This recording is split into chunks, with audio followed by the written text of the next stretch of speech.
Ito, meron ng bagong dating. Ang Bujexki ko na ni support. Tungtuwa ang abab. Abab. Ang aking Bujek-jek. Ayun na, buksan mo na kung maganda. Bagong-bago. So, ayan yung bagong ni support ni Bujek. Size large. Bagong-bago ni support. Nagagamitin na naman ito. Ayan. Sakto-sakto. Ganda, bagong-bago. Guys, ito nga pala yung lagi kong ginagamit pag naglalaro ko ng basketball. Itong knee support na ito guys. Napakaganda na ito guys, napaka-quality. Napakakapal ng tela niya guys. Hindi mo naman yan. Oh. Tapos napaka-stretchable pa niya. Tapos meron pa yung strap yan guys. Oh. So kayo na bahala, i-introduce sa tuhod nyo kung gaano kasikip para mag-fit sa tuhod nyo. Testing mo, mahal. Pakita mo sa kanila. Ito na yun guys.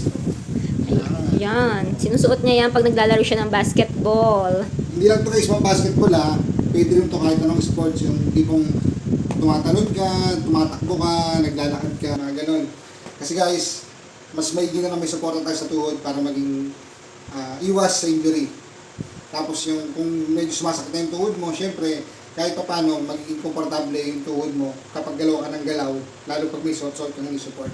O, pakita mo sa kanila paano siya isuot. Kasi di ba meron yan, ang tawag dyan? Strap. May strap. May lang yung juice dyan. Oh. Nakadepende na sa kanila kung gano'ng kasikip. Kung gano'ng kasikip. Mikit na yan. Ganyan yan.